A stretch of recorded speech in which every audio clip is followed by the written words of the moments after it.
Bonjour à tous et bienvenue pour notre deuxième séance de notre chapitre « Une difficile conquête votée de 1815 à 1870 ».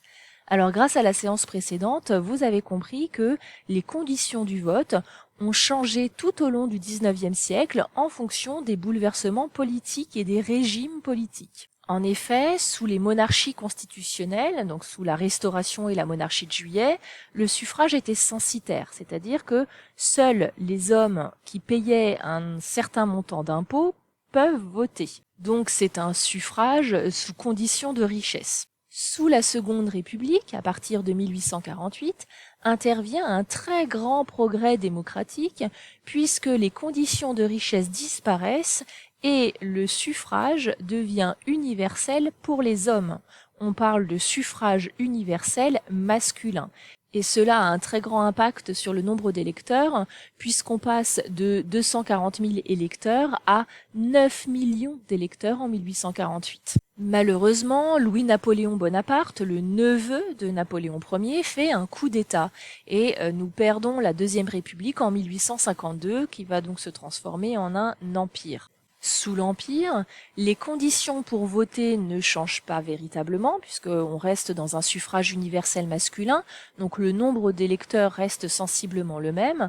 En revanche, le vote est biaisé et n'est plus libre, puisqu'il y a un système de candidature officielle, c'est-à-dire que l'empereur va soutenir certains candidats par rapport à d'autres et il va inciter les maires à soutenir les candidats officiels qui sont acquis à la cause de l'empereur et qui ne remettent donc pas en cause sa politique. Donc là, on est vraiment dans une phase de corruption. Certes, des élections sont organisées, mais elles ne sont pas libres. Enfin, même si nous pouvons observer un progrès entre les monarchies constitutionnelles et la Deuxième République avec le suffrage universel masculin, il y a quand même une très grande limite à cette évolution du vote, qui est évidemment l'exclusion des femmes. Nous allons justement nous intéresser dans cette séance 2 aux femmes et à leur participation politique au XIXe siècle.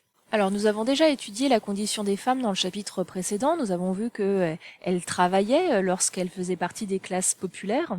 Nous avions également évoqué leur place particulière au sein de la société bourgeoise et leur impossibilité d'être indépendantes face aux hommes, et la volonté pour certaines de remettre en cause le code civil qui, à travers ses articles sur le mariage, met la femme sous tutelle de l'homme. Alors ce combat de la recherche de plus de liberté et d'égalité se retrouve dans la question du vote. En effet, si les femmes ne peuvent pas voter, cela ne veut pas dire pour autant qu'elles ne participent pas à la vie politique. Comme vous pouvez le voir sur ce tableau, elles ont participé aux journées révolutionnaires. Ici, c'est une femme sur les barricades en 1830 pour les 3 journées révolutionnaires, les fameuses 3 glorieuses. Ici, c'est une femme lors de la Révolution de 1848, puisque les femmes étaient présentes et réclamaient, elles aussi, davantage de liberté et d'égalité. Donc les femmes ont une conscience politique et des convictions politiques, mais on ne les laisse pas accéder au vote. Pour cette séance 2, vous allez donc essayer de découvrir de grandes figures féminines qui se sont engagées pour les droits des femmes et notamment pour le droit de vote. Pour cela, vous allez observer les documents A, B, C, D, E postés sur le blog, ainsi que la vidéo F,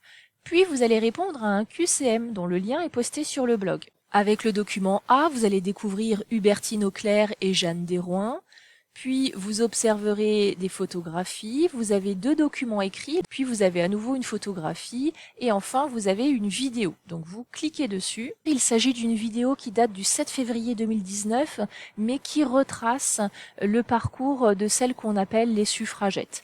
Enfin, vous trouverez le lien pour le QCM, donc vous cliquez dessus, vous cocherez votre nom, et vous répondrez aux 6 petites questions qui vous sont posées. Vous penserez bien à cliquer sur « Envoyer » à la fin de votre travail. Une fois que vous avez terminé, il ne vous reste plus qu'à recopier la leçon partie cours. Pour ceux qui le souhaitent, j'ai prévu une petite séance bonus qui est extrêmement rapide. C'est simplement pour faire un état des lieux de l'histoire du vote en France depuis la Révolution française jusqu'à nos jours. Je vous propose simplement de compléter cette chronologie grâce au document du blog que vous trouverez dans Documents pour la séance 3. Vous cliquez sur l'icône et un document s'ouvre vous permettant d'accéder à l'histoire du vote. Donc, vous regardez les images et les différentes dates et vous les repositionnez dans la chronologie. C'est pour faire un lien et une transition avec votre programme de troisième, puisqu'en troisième, on verra le XXe siècle et on continuera évidemment l'histoire politique. Si vous ne pouvez pas imprimer, vous pouvez reproduire rapidement la chronologie sur votre cahier, mais encore une fois, c'est un travail qui est facultatif, donc si vous ne souhaitez pas le faire, eh bien vous ne le faites pas. Voilà. Bon travail!